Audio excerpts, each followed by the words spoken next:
Hey guys, what up? Total Control 871 with the much anticipated review of the BLACKRIDER's overhaul. Let's take a look. Alright, I'm stuck out here in Smokerville, so it's very windy, and I need the building to baffle the wind, otherwise it'll just be constantly windy. It was so damn cold this morning. What the hell was up with that? Yeah, so you know, it's just windy and cold, and it's just now starting to warm up. I think it's like just climbing up out of the 50s, headed toward the 60s. All right. Anyway, here she be. Our new chain drive.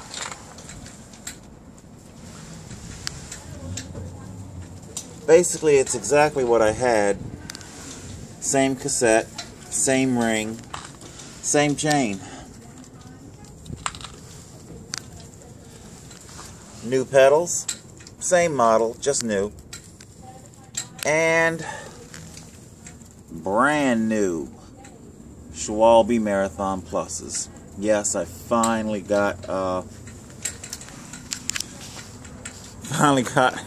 my new tires. Finally got out the studs, and I don't know, I have to check them out later this winter, see if any. I lost a few studs. I gotta see if I might need new stud tires. I don't know.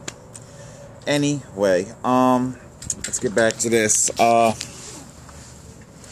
This front mech, it's completely seized, and it will not derail down into the granny gear.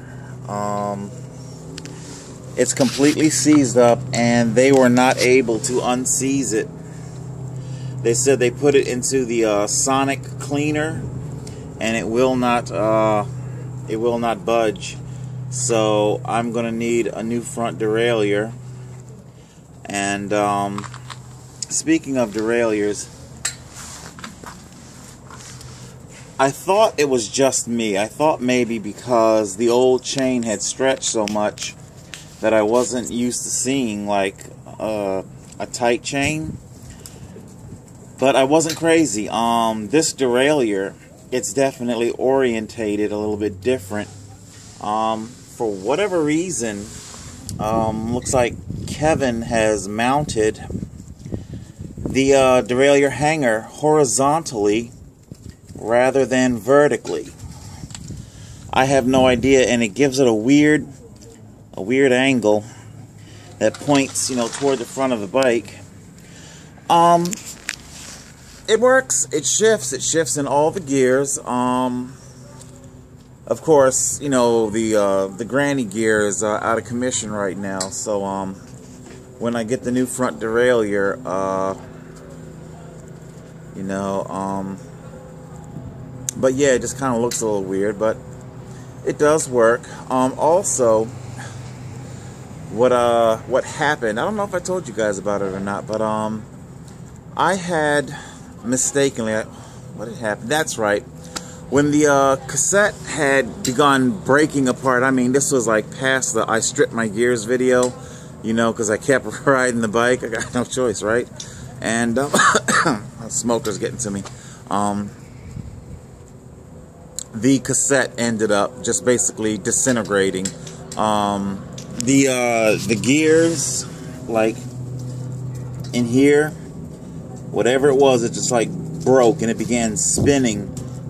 It broke loose. The hub, the cassette hub body did not break, you know, so thank God for that.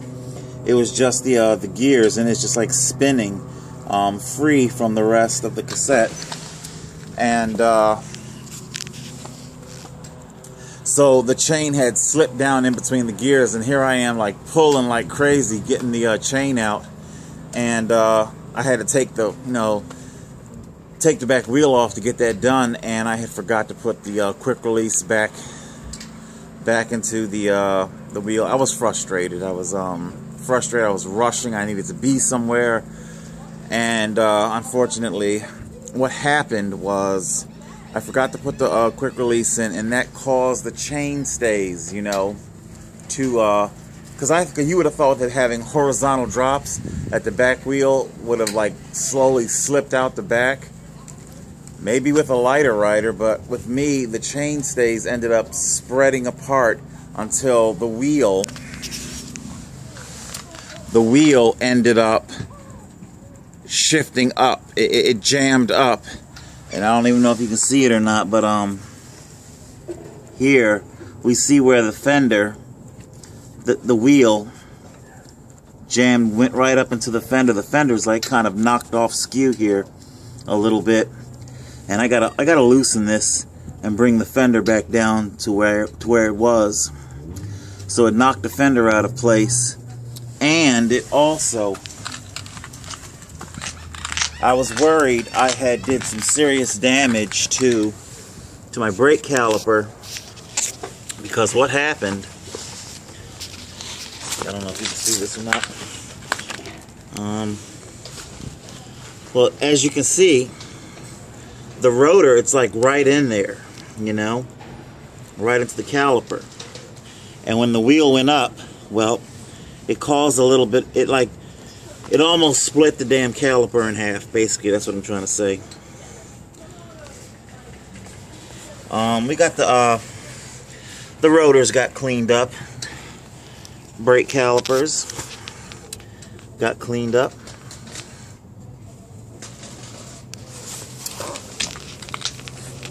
They opened up our bottom bracket, checked it, serviced it, greased it. Mitch says that I could use a new bottom bracket, so we'll get around to doing that a little bit later. And they tightened up the front wheel, our hub. You know, it made the bike a lot more responsive, a lot more.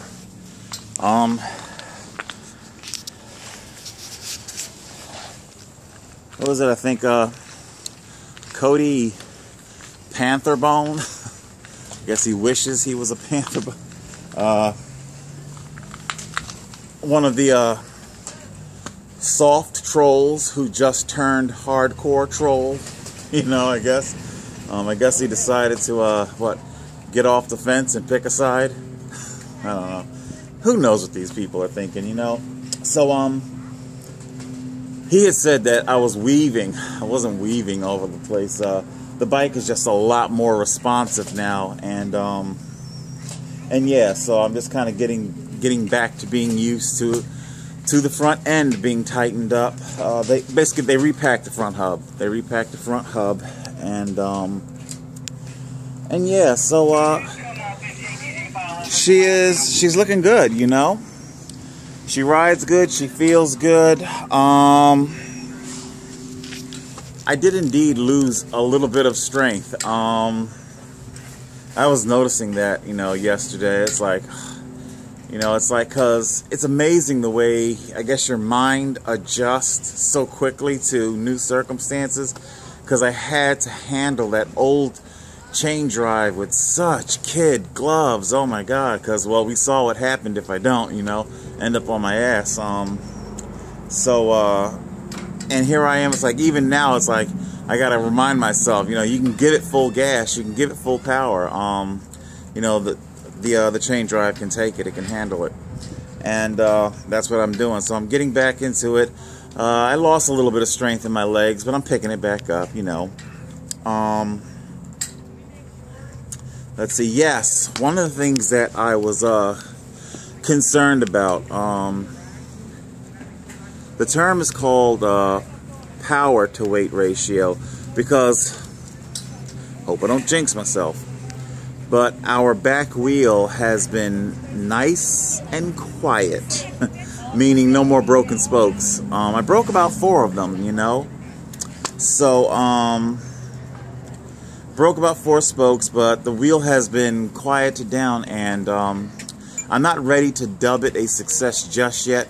Once I'm back up to full power, and I'm getting full power through the chain drive, and because I'm sure a lot of the trolls like to titillate in the belief that you know, it's just a big heavy guy that's on his bike breaking his spokes, and it's not the way it works, because you got guys like Francis Cade,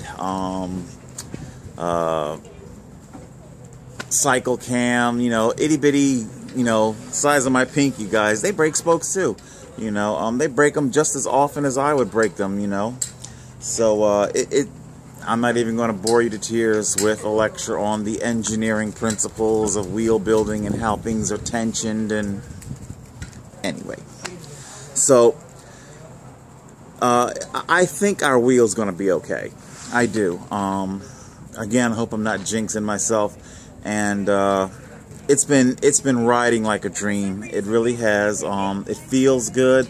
It's responsive. One of the things that I had to do, because I remember I was telling you guys how I'm so nervous and apprehensive and dealing with a new bike mechanic. One of the things Kevin had did,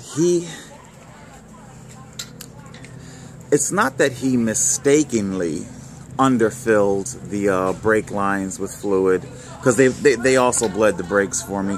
How can I say this? He set the brakes up for family riding. I really don't know any other way of saying it.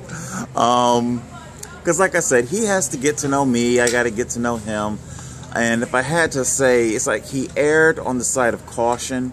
Because when I was, you know, when I took the bike out for a quick test spin, you know, when I first got it, how does it feel? You know, the brake handle was like, you know, really mushy. And I was like, you know, this, you know, the brakes and whatnot. And because they had put in new brake pads, the brake pads are going to be thicker than the old ones. And because as the brake pads wore, Marko would do adjustments along the way, bringing in the caliper more and more as the brake pads wear. So when they went to put in brand new brake pads, everything just kind of like had to be reset so they could accommodate the new brake pads. And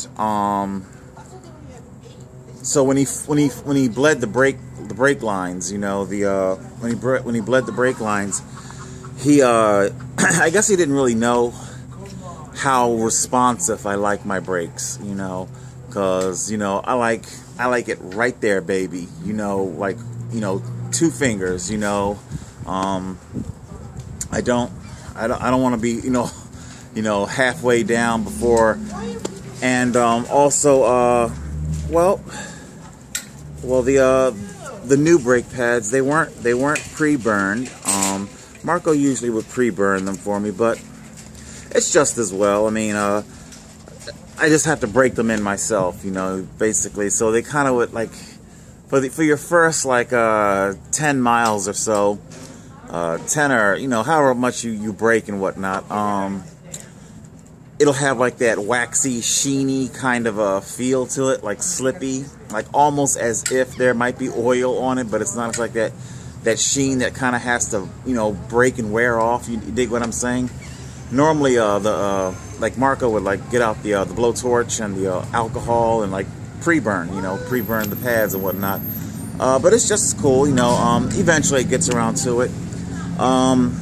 Also, though, the thing is that a pre-burn can also save you a trip back to the store, the bike shop, because after these pads pre-burn, you know, manually, you know, with wear and tear, I'll have to go back for either the caliper might have to be adjusted, or I might even end up needing just a smidge more of brake fluid. We'll see. We'll see. Other than that, so like I say, oh yeah, and what I was saying by the whole err on the side of caution, because it is true. If you were to give that kind of a brake setup to your weekend recreational, the dad with the kids on the bike trail, the family riding with that, and he goes to hit the brakes, you know, if he doesn't know what he's doing or accustomed to a very responsive brake system, you know, he'll go over the handlebars. So he might not have known how experienced I am, what my needs are, because Matter of fact, I'm gonna link it down in the description. Big shout out, Chicago Biker POV. He just did a commute video, and it clearly shows exactly why we commuters need to have strong, responsive brakes.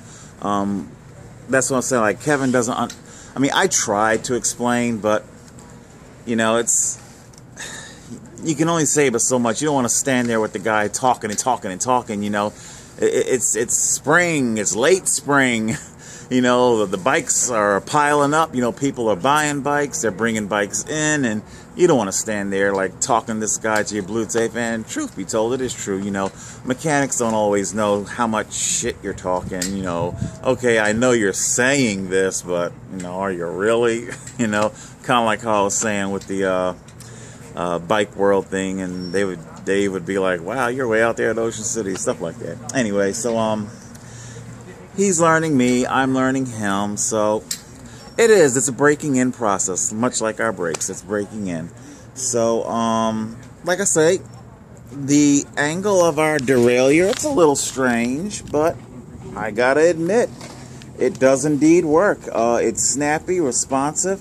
There's no lag in the shifting, so hey, it works. I'll ask him why the derailleur hanger was mounted horizontally rather than vertically. You know, I'll let you guys know what he said. Other than that, she's doing good. You know, I got my baby back. I got my baby back, baby. Anyway, yes, I do. I got my baby back, and I am feeling better. The weather, it's like, oh God, look at the sunshine. It's coming down on me. Yes, I love it. It's soaking in. It feels good, and I can't wait. I'm going to get out here. I got work I got to do today. There's a special project I got to do. I wish I could tell you some more about it, but I can't. Maybe later. Yeah, so there you go. All right, guys. Make good use of the summer. Get out there. Go. Ride. Gas prices are going up, up, up. New Jersey is hitting $3 a gallon. What can I say? The government thinks you have too much money and is going to relieve you of it. You know, so. Alright, guys, that's it for now. Total Control, 871.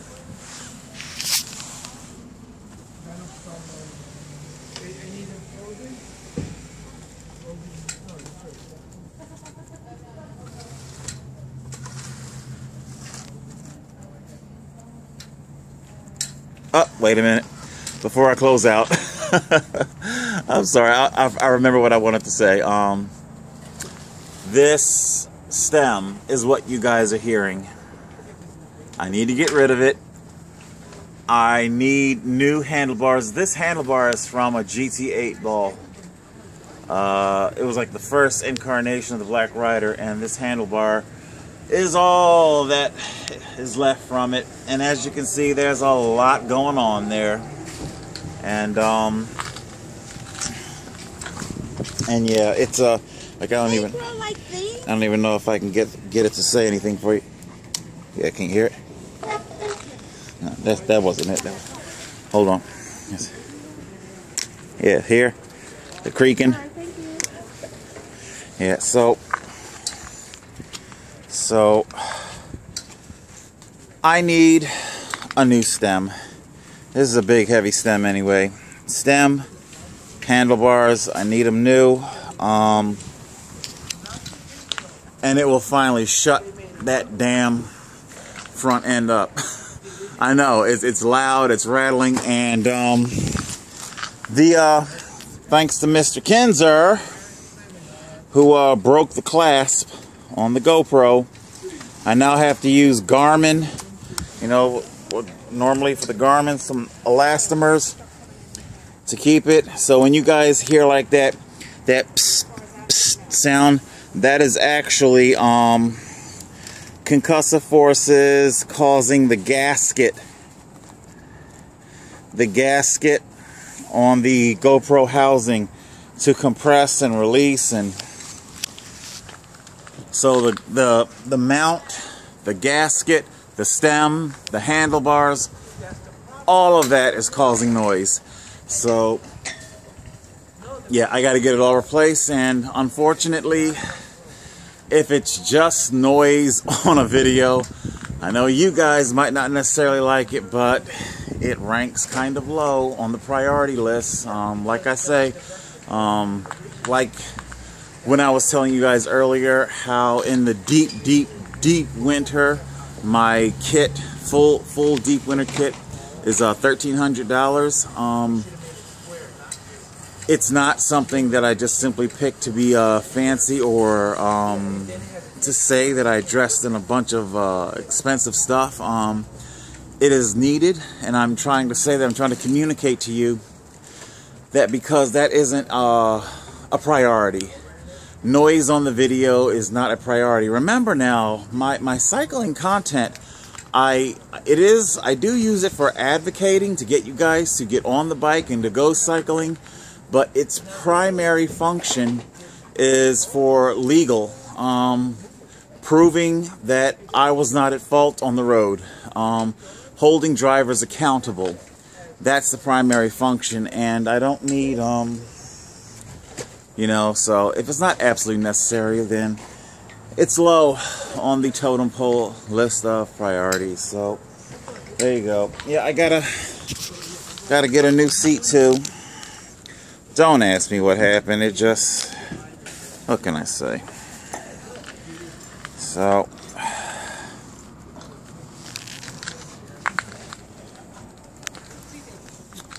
alright guys, that's it. So it needs a few extra things, but it's low on the totem pole, and right now I'm just so happy. I'm up, I'm running, I'm functional, everything seems to be good. I wanted to get it done before this got too deep into the summer, because like I say, they only get busier and busier. Alright guys, that is all, and I mean it this time. Total Control 871.